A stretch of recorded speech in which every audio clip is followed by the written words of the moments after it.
Alors que l'Église catholique entre dans l'année mariale prévue entre les mois d'octobre 2017 et octobre 2018, les fidèles expriment le besoin de l'acteur essentiel qu'est l'Esprit Saint à travers la prière du chapelet afin de braver les temps difficiles.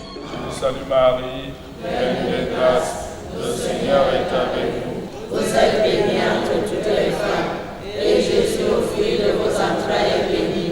Sainte Marie, Mère de Dieu, priez pour nous, pauvres pécheurs, maintenant et à l'heure de notre mort. Amen. Il existe des chapelets, séries de prières répétées et comptées sur des grains dans différentes religions et confessions. Chapelets musulmans, comboloi, grec, orthodoxe et bien d'autres. Le chapelet catholique est composé de 5 dizaines de grains, précédés chacune d'un gros grain, et un rosaire de 3 chapelets, puis 4 depuis que Saint Jean-Paul II a rajouté un 4e mystère de la vie du Christ ou de la Vierge Marie, appartenant à une série de 5 mystères joyeux, douloureux, glorieux ou lumineux que l'abbé Jean-Augustin Otuntolo qualifie de prières données d'une fabrication mystique. Au nom du Père et du Fils et du Saint-Esprit, Amen. Je commence donc par réciter « Je crois en Dieu » par cette grosse graine. Après le « Je crois en Dieu », je fais le Notre Père. Je récite 3 « Je vous salue Marie ». Je dis « Gloire soit au Père ». Je commence donc par énoncer étant ainsi. Si je suis dans le mystère joyeux, j'énonce la première dizaine qui nous parle d'un aspect de la vie de Jésus. Et après avoir énoncé cette dizaine, je commence dans le Notre Père. Je suis toujours sur la même graine. Je fais le Notre Père et après le Notre Père, je fais 10 Je vous salue Marie. Au terme de 10 Je vous salue Marie, j'arrive là à l'autre graine où je fais le Gloire soit au Père. Et au cours de cette graine, je formule une intention spirituelle au fond de mon cœur. Quand je finis donc de prier le Gloire soit au Père, je récite donc le mystère qui articule la dizaine, je reprends donc le Notre Père et je continue mes dizaines. Donc ici, là, un chapelet a 50 Ave Maria. Donc lorsque nous récitons le rosaire, nous avons récité là 200 Ave Maria.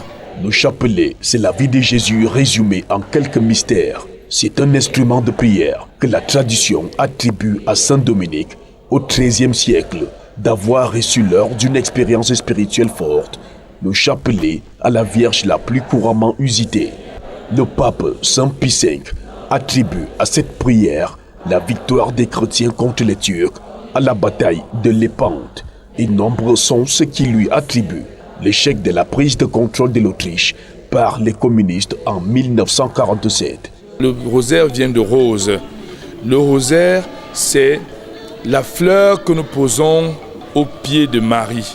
Lorsque le fidèle récite le chapelet, c'est une rose qu'il dépose au pied de Marie pour que Marie puisse la transmettre à son fils Jésus. Donc la prière du rosaire, la prière du chapelet, c'est une prière d'église d'abord.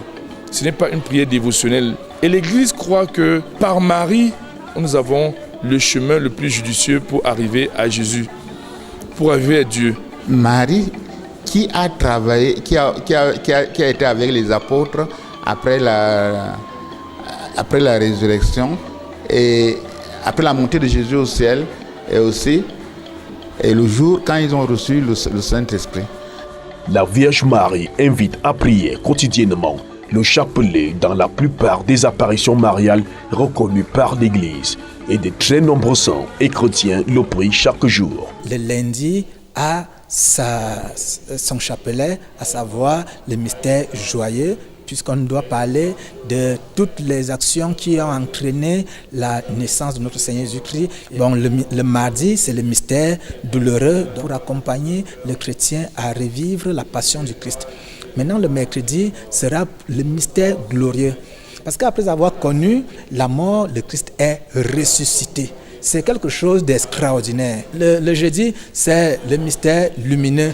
Là, on apprend aux chrétiens à vivre un peu comme le Christ Jésus. Parce que c'est un mystère qui parle de la vie de Jésus sur terre et qui parle des mystères que Dieu a laissés pour que nous puissions davantage nous rapprocher de lui.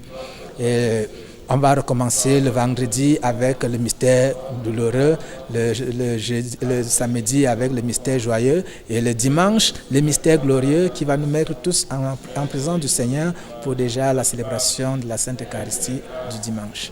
Il existe cependant toutes sortes de chapelets à partir du même objet de dévotion, à Saint-Joseph, à Sainte-Brigitte et peut-être même à n'importe qui, puisque un peu partout le chapelet de nos jours est porté par certains aux parties du corps. On voit les enfants et même des grandes personnes avec le chapelet sur le cou, d'autres qu'on porte comme une bague, d'autres qu'on porte accroché à la main.